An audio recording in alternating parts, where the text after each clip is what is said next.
Hey everyone, it's Lindsay with High Altitude Astrology, and I'm bringing you a video about the new moon in Gemini, which is happening on May 22nd at 11:39 a.m.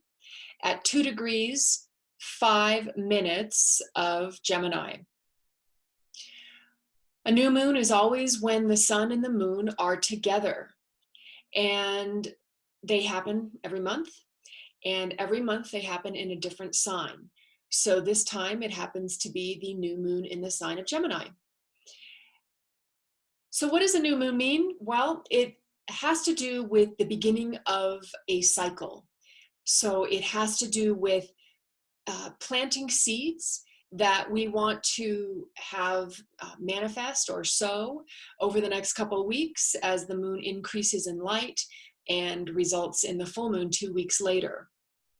It is a good time for intention setting if you're interested in that.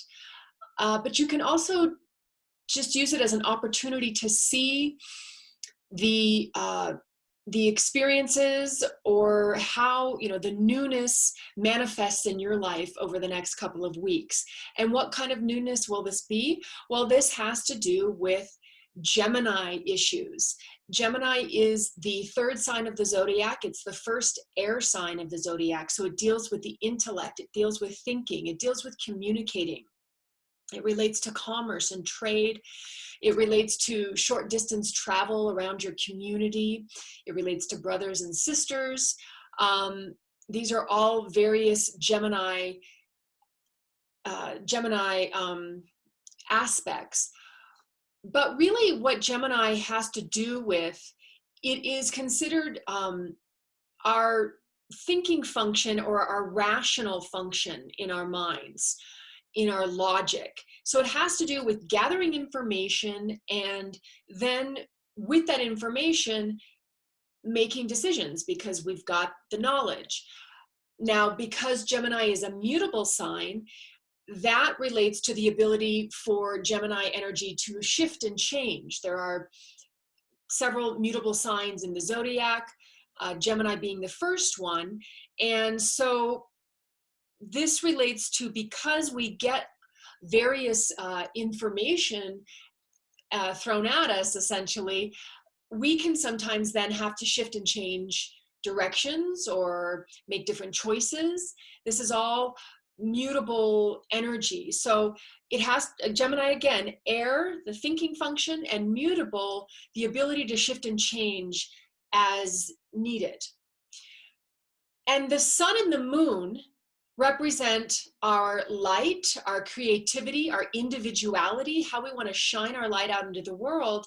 And the moon relates to our emotions, our feelings, our intuitions.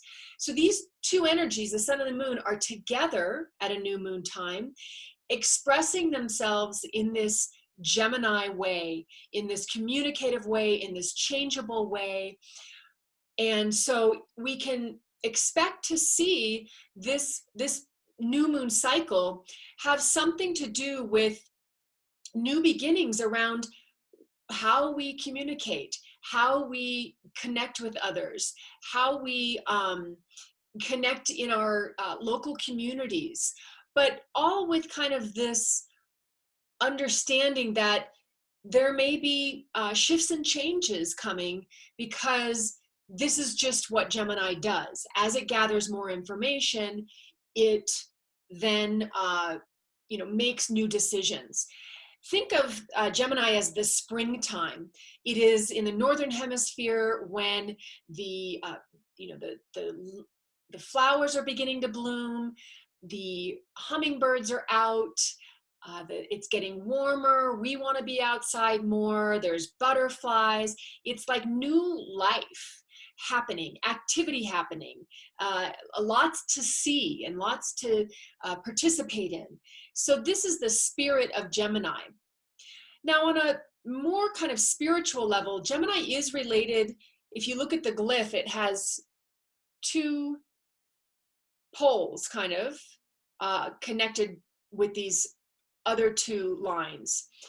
And this has to do really with divine understanding coming through and expressing itself.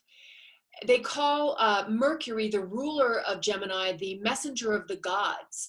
So on a spiritual level, there is something about Gemini that does relate to not so much what might be perceived as superficiality with the duality and changeableness of Gemini, but really with a connection to an ability to use intuition and use information in order to help guide us and really make the right decisions with this information.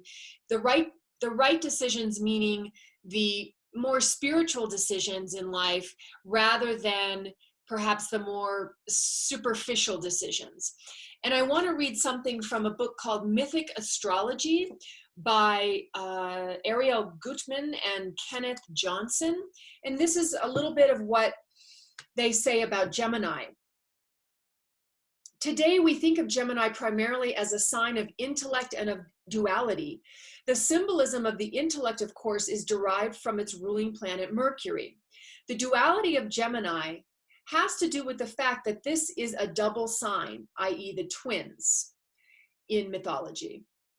Hence, it often represents the conflict between the ego, which you could also say is the sun in the chart, and the shadow in any given personality. The ego strives always to make the conscious path. So that's what I would describe as more of the spiritual path. The ego strives to always make the conscious path, whether founded in the individual will or in the mores of society at large. The shadow, our hidden side, represents all the values we've repressed and refused to acknowledge as our own. Values which can be either feral or violent, or spiritual and transcendent, depending upon the value system we have used to shape the conscious ego. The shadow side is always creeping out of the darkness and into light in the Gemini type personality. This is why we think of them as changeable, inconsistent, and potentially treacherous. So I share that because I want you to understand that really the nature, the kind of true nature of Gemini is, and this aspect of the duality, does have to do with this ability to use our conscious awareness to make good choices in our life. And using our awareness and seeing all the choices, seeing all the information, and going with the one that is best for us or best for everyone. So Gemini new moon. This is an infusion of this Gemini energy at this time of newness, which is what a new moon is all about, beginnings, where we can get in touch with this kind of energy again in our lives and begin to this process of, understanding our lives a little bit more from this perspective of this duality, that we can then harness all of the information that we may be being exposed to at this time in order to make good choices or to head in new directions. Now, there are some interesting things happening at the Gemini new moon. And of course, in general, you just might expect at the new moon time there to be a lot more communication happening in our lives, a lot more connecting with people in our lives. I find it interesting that in the midst of this COVID-19 pandemic, we are beginning to see our countries opening up.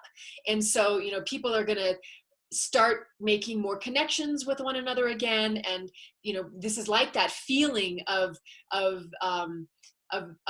spring, where Gemini occurs in the zodiac, where we are beginning to get out there and make all of those connections with one another again. All right, some interesting things that are happening during the new moon time. Mercury, which is the ruler of Gemini again, is in its own sign of Gemini. So it's in its home sign. It's Mercury being communication and again, logic and rationality. Those are very important aspects of Gemini and Mercury, is our logical mind, our rational mind. And that helps make those best choices. And it is with Venus. Now, Venus is a receptive energy of love, of beauty, harmony, wanting to experience pleasure. These are all Venusian qualities. Creativity is also very Venusian, creating beauty. It is in the sign of Gemini, and it has been for a while now. Venus moved into the sign of Gemini on April 4th of 2020. It went retrograde in the sign of Gemini on the 12th, just a few days ago, at 21 degrees of Gemini. It will stay retrograde until June 24th, excuse me, when it will go direct at 5 degrees of Gemini. And then it won't complete its travel through all of Gemini until August 7th. So April through the beginning of August, basically 4 months, Venus is spending in the sign of Gemini. And right now it's retrograde. And so this is a time where Venus, what we value, that's another aspect of Venus, what we find pleasurable, what our values are, is going through this process of revision, because that's what retrogrades bring, is reviewing, revision. And in the sign of Gemini, we're really thinking and coming to logical conclusions about what it is that we find valuable in life. Venus also relates to money, it relates to relationships, and again, it relates to experiences of pleasure. So it's like we're really, during this Venus retrograde time, asking ourselves, what do we find valuable? What brings us pleasure? And these are questions that Venus retrograde is bringing up. So right now in this new moon chart, we've got Venus and Mercury right together. They're just a few minutes apart.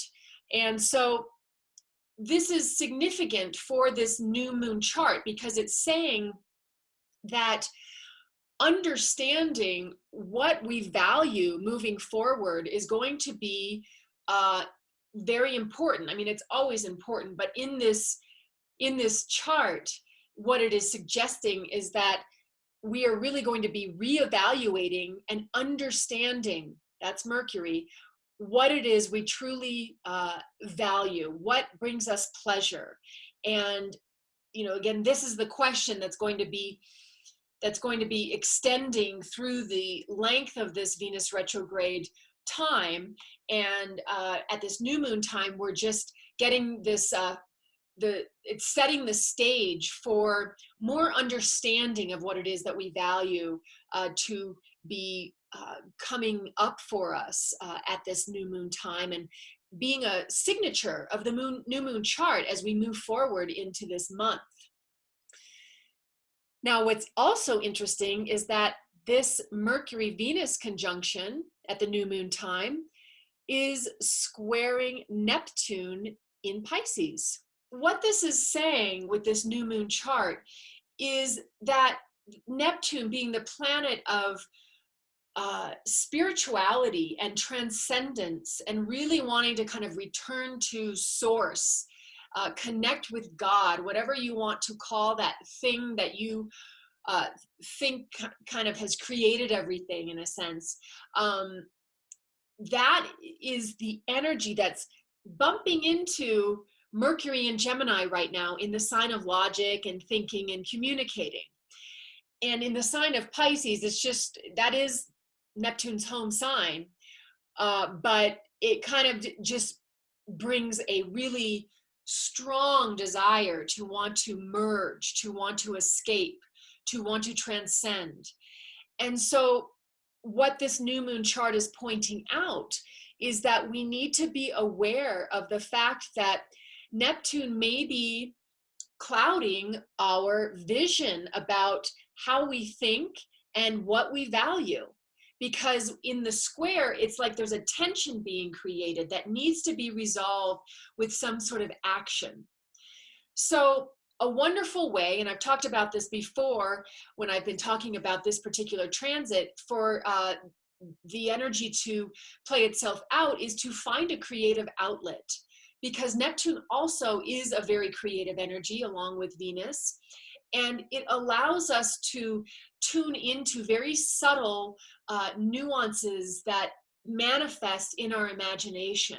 So this combination is quite imaginative, and that's how you can see why the warning, or just the being aware, is that we need to make sure we're not allowing Neptune to create an ideal that we're trying to achieve that isn't really based in a grounded, thought out process. Neptune is the ideal. It's glamour. It's the perfection of something. And so with this combination, Mercury, Venus, and Gemini squaring Neptune and Pisces, we want to make sure that we're not getting caught up in some ideal that really isn't based in reality. Now, what this could also mean is that the new moon chart is saying there is also an ability here, because the best parts of Gemini and Pisces is that they are both mutable, and Pisces is the ability to let go. Pisces is the ability to have compassion, to surrender, to ultimately transcend.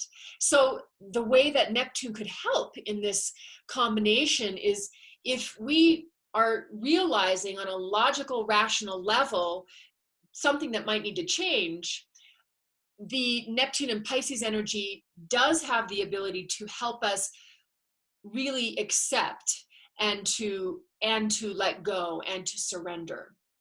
So an interesting pattern in the new moon chart to be aware of as we're moving forward, that is Mercury conjunct Venus in Gemini squared to Neptune. And basically what I would also say to finalize about this particular combination is that with Venus retrograde, decisions about what we value and who we may want to be in relationship with and all of that, again, this is the revising process of the retrograde. And so even after the full moon, which occurs 2 weeks later on the 5th of June, Venus will still be in retrograde until the 24th of June, and then actually not out of shadow until the 28th of July. Even after the full moon occurs in 2 weeks, there's still more time for Venus to go through the end of her retrograde, then turn direct, square Neptune one more time, and then finally come out of her shadow. So there's time to understand what this Venus in Gemini is going to be about for all of us too. And no, sort of quick decisions need to be made. There's no pressure. We can really take our time and feel this out and think about this logically and rationally. A couple of other things going on at this new moon time is that the sun and the moon in the sign of Gemini are trining Saturn, which is retrograde, at 1 degree 51 minutes of Aquarius. And this is a really helpful pattern at this new moon time, because Saturn has to do with the ability to create structure and foundation in our lives. It often relates to the work that we do in our lives. It relates to taking on responsibility and becoming our own personal authority. It relates to, like I said, structures and foundations, maturity and effort. It relates to time. And in a sign of Aquarius, Saturn used to rule Aquarius. It's the traditional ruler of Aquarius. So it's fairly comfortable in the sign of Aquarius. And Aquarius is about the future. Aquarius is about progress. Aquarius is about evolution. And Aquarius is an air energy as well. It's fixed in its modality. And it's very good at understanding things and coming up with solutions to things. It really is not extremely emotional. It doesn't have really that kind of quality to it. It's sort of cool and distant. So Saturn in Aquarius, it does help us at this new moon time, as it's aligned in a trine, a harmonious aspect.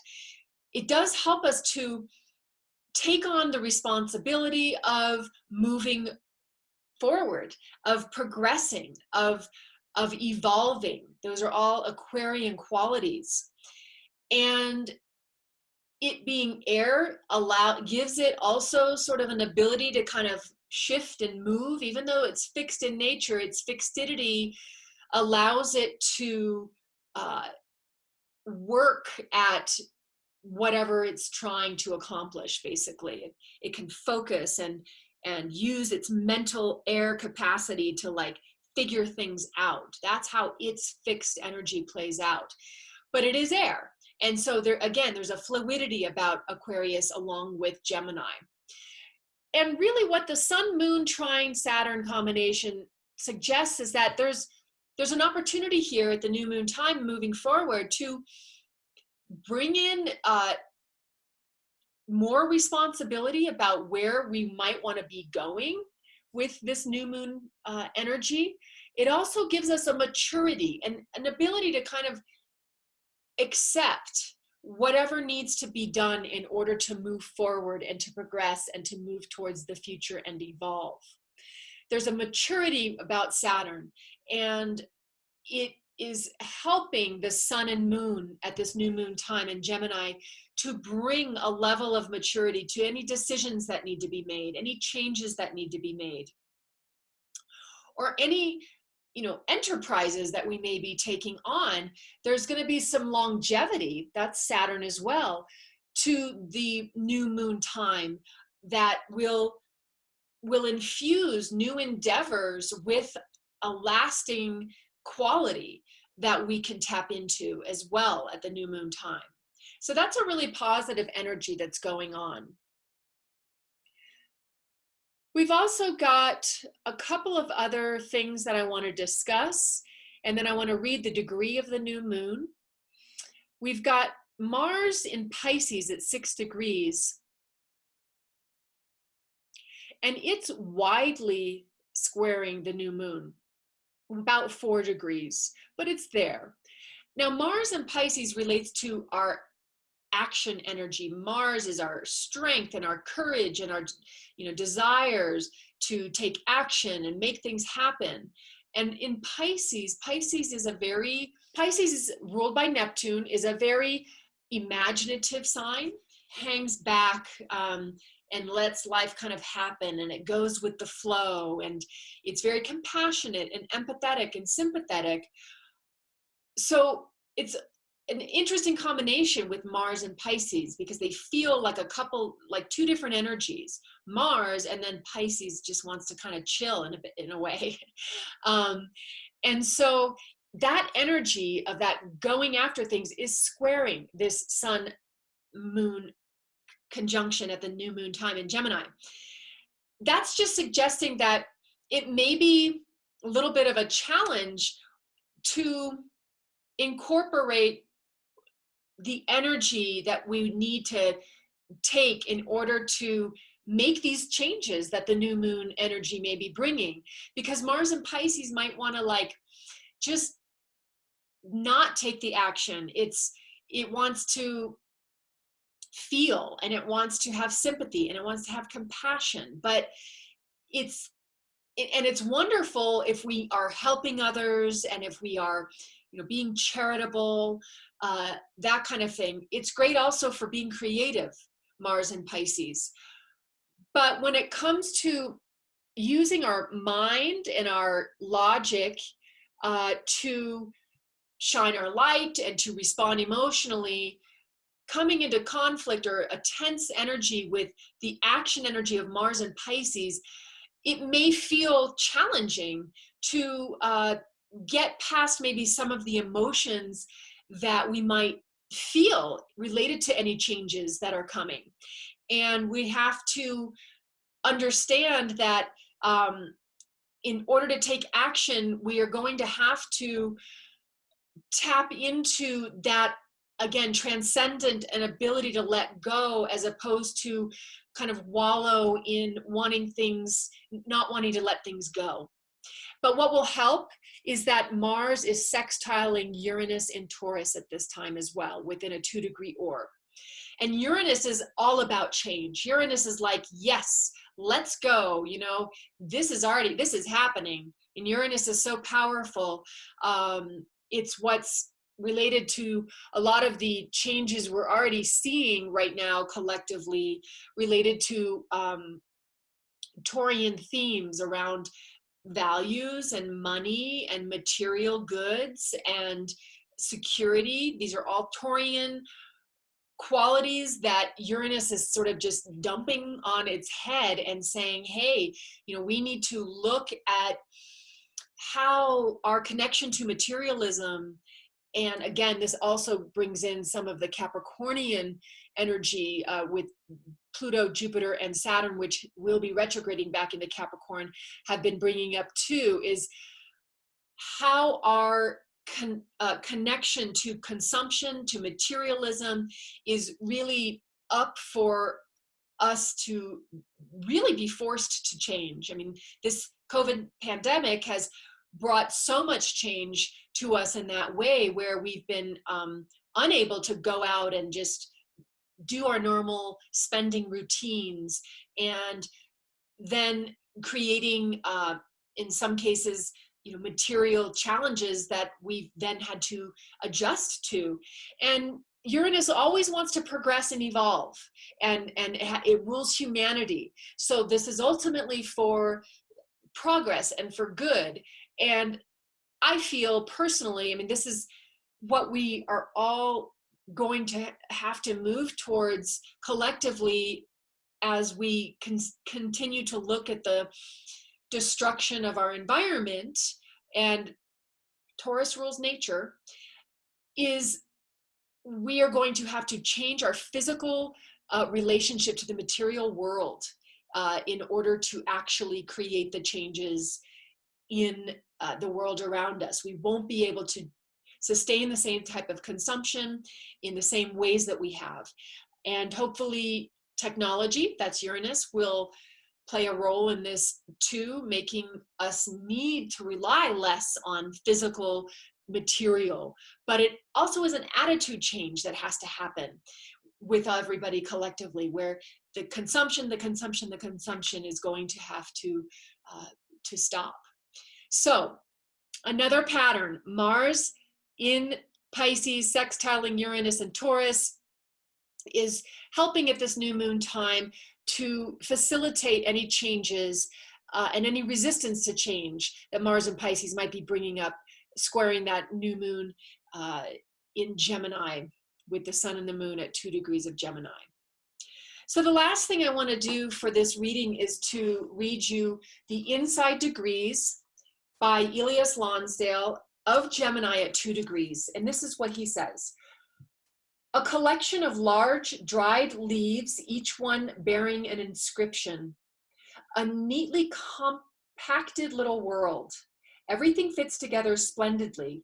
Each detail is highlighted, mentally known to be right where it belongs. But everything is static. No movement destroys the coherence. You remember the way it is supposed to be and reconstitute all good things from the past, while inwardly craving to break through to something new. The familiar mental categories accompany you everywhere. Knowing exactly what is happening is highly valued. 1,000 practical gifts are made easy. Everything works smoothly. The socio-cultural sphere is well served. But underneath, slowly, gradually, you are losing all interest in this pattern and seeking a way out of it, which in the fullness of time may be there if you can let go of the need to please everybody and make perfect sense and discover the great bulk of your being lying dormant, waiting for the future to dawn, needing relief and release to feel alive again and to know that it is possible to find real satisfaction in living. And I think that's a wonderful description of kind of a compilation of all the patterns in this new moon. This is what Gemini is about. It does bring change, and it uses logic and intuition and rationality to bear upon situations, and it has then the capacity to allow change to occur with its mutable form. And I think that what this reading is talking about is how we can get stuck. And maybe going back to what I read earlier from Ariel Gutman's book about Gemini and the duality, is getting stuck in kind of the way things always are, you know, and that would be kind of some of that Taurus energy, which is the previous sign to Gemini. And this is a Gemini at 2 degrees. So it's really just into the sign of Gemini, having come from Taurus. And so maybe there's something about this reading relating to this new moon time that's saying, yes, we can have everything and understand everything and have everything in an order, but it gets static, it gets stale, we get stuck. And that might be some of that Gemini duality where we need to challenge ourselves to get unstuck. We need to challenge ourselves to bring in that larger awareness and allow for the shifts and changes to occur that need to happen in order to continue to grow and continue to evolve and continue to experience new life, essentially. All right, so that's my new moon reading in Gemini.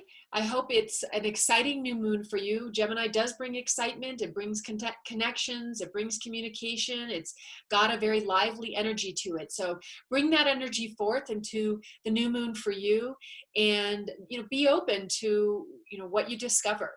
Thanks so much for watching. If you like my channel, please subscribe, and I'll see you in the next video. Take care.